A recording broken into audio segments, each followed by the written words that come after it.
In the Grand Council chamber of the Galactic Alliance, a hush fell over the room as the holographic display illuminated. Alien delegates from dozens of species, some with scales shimmering in the artificial light, others covered in fur or translucent exoskeletons, leaned forward in curiosity. The projection showcased a small, 8-legged creature, barely the size of a thumbnail. Its unassuming appearance caused a ripple of laughter among the assembly. This was Earth's most recent submission to the Galactic Archive, a species of spider called the Sydney funnel web. The title of the presentation was equally unassuming: Earth's Smallest Predator. Commander Zarkin of the Krull Dominion, a towering, reptilian figure with scales that gleamed like polished steel, scoffed loudly. "Is this some kind of joke?" he growled, his voice echoing through the chamber. "You humans waste our time with insects?" The Krull warriors crush creatures like this underfoot for sport. The human delegate, Dr. Evelyn Carter, stood her ground, adjusting her glasses as she calmly addressed the room. "With all due respect, Commander, this is no joke. What you see before you is one of Earth's most lethal predators. The venom of this spider is so potent that a single bite can incapacitate a full-grown human within minutes.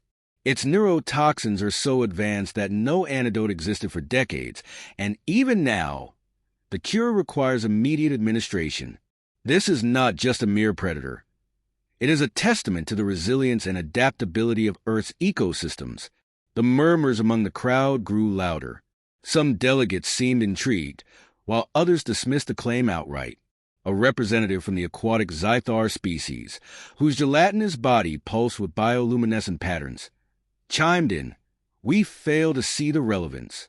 A creature this small poses no threat to advanced civilizations."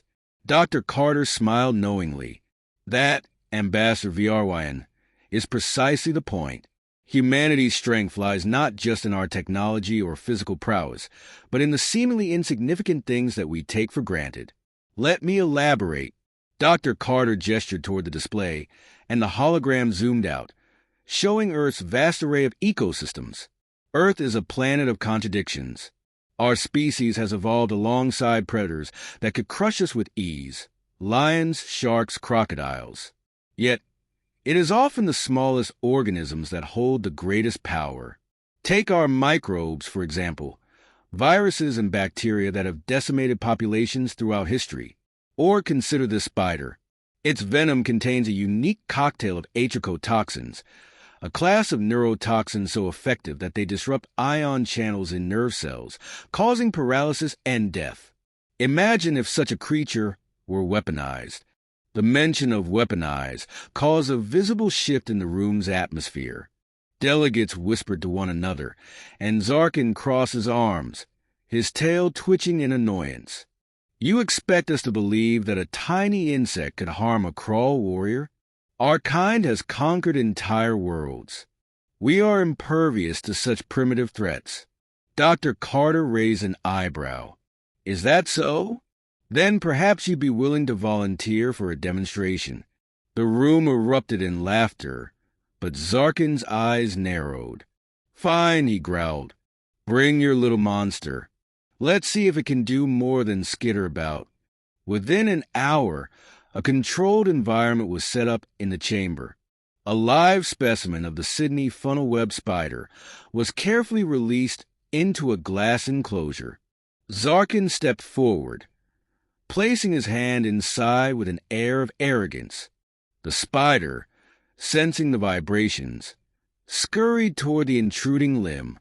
In a flash, it struck, its fangs delivering a minute dose of venom. At first, Zarkin laughed. "Is that all? I barely felt a..." Suddenly, his laughter turned to a gasp. His limbs began to tremble, and he staggered backward, clutching at his chest. His scales, usually a brilliant silver, dulled as his body convulsed. Medics rushed forward, administering emergency aid. Within minutes, Zarkin was stabilized, but the lesson was clear. Even the mighty Krull were not immune to Earth's smallest predator. Dr. Carter addressed the stunned assembly. What you have witnessed is but one example of the lethal ingenuity of Earth's creatures. Our planet has forced us to adapt and innovate in ways that many of you, with your advanced civilizations, may find primitive. But do not mistake simplicity for weakness. It is this very ingenuity that allowed humanity to rise, to thrive, and to reach the stars. The silence that followed was deafening. For the first time, the Galactic Alliance understood that Earth's strength was not in its size or its technology, but in its ability to harness the unexpected. Dr. Carter continued, "The Sydney funnel web spider is just one piece of the puzzle. Earth's ecosystems are rife with such marvels. Consider our ants, which can coordinate attacks with military precision, or our octopuses, capable of complex problem-solving and camouflage.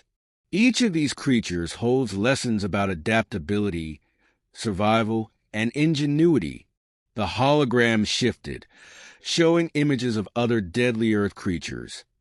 The box jellyfish, with venom potent enough to kill within minutes, the mantis shrimp, whose punch could break through glass, and the honey badger, a mammal renowned for its fearless and relentless nature.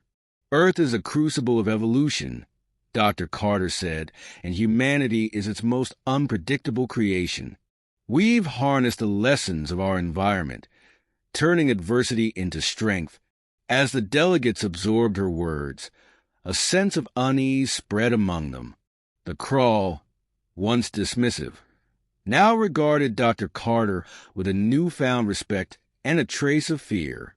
The tiny spider had humbled their strongest warrior, proving that size and strength were not the only measures of power. After the session adjourned, whispers of respect and fear spread among the delegates.